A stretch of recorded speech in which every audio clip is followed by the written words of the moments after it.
A gente precisa explicar o crime, porque as pessoas não entendem que o que acontece em quatro paredes ali também é um crime. Eu sabia que eu ia honrar a forma dela querer contar essa história. Teve um caso de uma família que escravizou uma empregada nos Estados Unidos. E foi no podcast A Mulher da Casa Abandonada de Chico Felitti que a história ganhou fama. A senhora agredia a Hilda? Nunca na minha vida eu agredi a Hilda. Bom, venho acompanhando essa história desde que o Chico lançou, né, o podcast.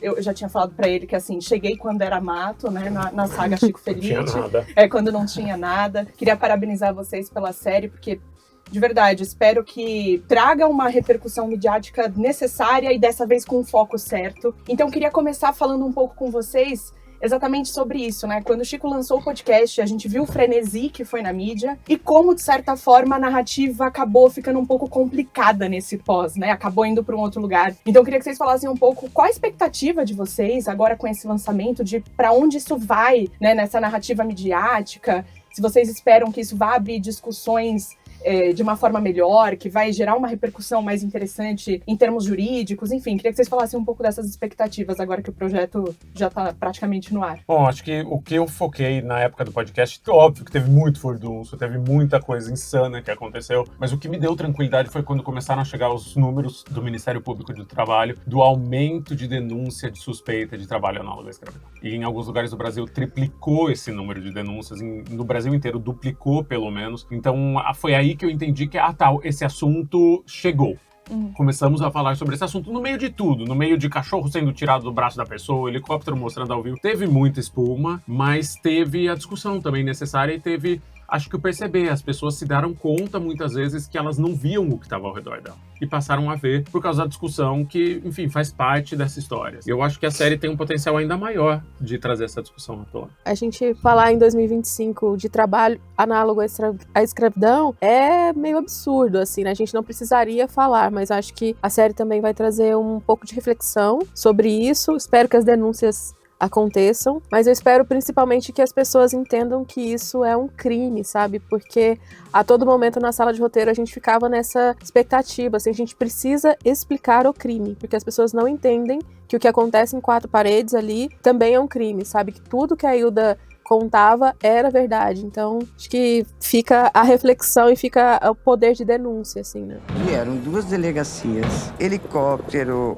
Se ela saísse de casa naquele momento, eu acho que ela seria linchada. Eu queria até pegar um pouco esse gancho do que você trouxe e escutar um pouco de vocês duas especialmente. Quando vocês começam a desenvolver essa série, é isso, né? Quem é jornalista sabe que quando você tá fazendo uma matéria, tal, a história nunca morre. A história vai continuar ali. Então, eu queria entender um pouco de vocês, assim, que perguntas nortearam vocês para desenvolver essa série e o que tava ali cravando ali, aquela coisa pulsando ali, falando, precisamos contar, a gente precisa responder. Pra mim, eu já tinha ouvido o podcast, né, quando o Chico lançou, assim, e quando eu soube que ia participar na sala de roteiro, eu fiquei muito tentando entender qual era a perspectiva da Hilda, qual é a história que a Hilda tem pra contar para além do crime. Não era nem só sobre o crime, assim, mas eu queria saber quem ela era, de onde ela tinha vindo, como é que ela tava vivendo. Então, essas perguntas todas, tanto é que estão muito presentes ali no segundo episódio e no terceiro episódio, né? Mas acho que isso, assim, e também por que as pessoas não entendem que isso é um crime? Essa pergunta me martelava muito, assim, e a gente na sala de roteiro tentou responder muito e a direção da Kátia foi fundamental pra isso também, porque ela também perguntava, fazia várias perguntas pra gente.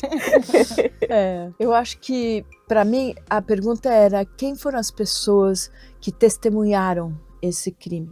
Ou que participaram de alguma forma direta. Na série não tem nenhuma pessoa que não tenha testemunhado alguma coisa. Até os jornalistas que estão ou assistiram o julgamento dos Estados Unidos ou fizeram parte da investigação de alguma forma. Eu queria que só tivesse vozes de pessoas que viveram junto com a Hilda essa história. Margarida Bonetti, dona da mansão, é investigada nos Estados Unidos por conta de um crime gravíssimo que ela teria cometido. Um dos grandes diferenciais aqui dessa produção, diferente do podcast, é que a gente tem a voz da vítima, a gente escuta ela ali pela primeira vez. E aí eu queria até saber isso, assim, especialmente de você, né, Kátia? Porque você foi essa pessoa que conseguiu esse contato com ela, conseguiu viabilizar isso, apesar do Chico ter tentado ali e tal, você acabou viabilizando. Eu queria saber, depois que você teve esse sim, ou prestes a conseguir esse sim, como que foi chegar nessa decisão também, assim? Porque é isso, a gente sempre tem que ouvir todos os lados da história, mas quando a gente tá falando de um episódio de tanta violência, abuso e tudo mais, o quanto isso também não pesou do tipo, será que não é arriscado colocar essa vítima ali falando? Como que foi, assim, chegar nessa decisão? Eu sabia que eu ia honrar a forma dela querer contar essa história. E eu também sabia que ela ia contar essa história do jeito que ela queria contar, porque ela conta com metáforas, com humor, com afeto,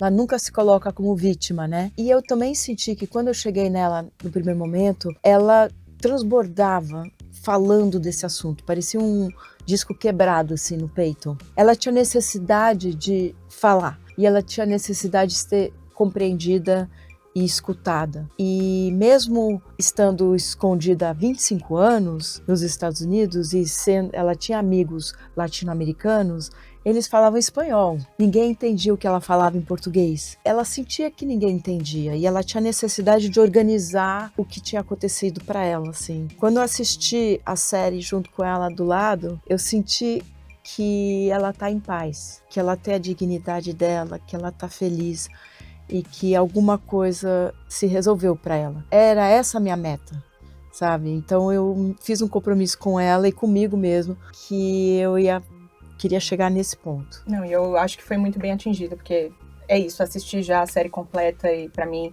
ficou um resultado final muito, muito, muito bacana mesmo. Então, parabéns pra todos vocês e obrigada, gente. Nosso tempo acabou. Olha, eu consegui, hein? Hoje você não me ouve. Você quer que aproveitar de mim pra fazer sofrer tanto assim?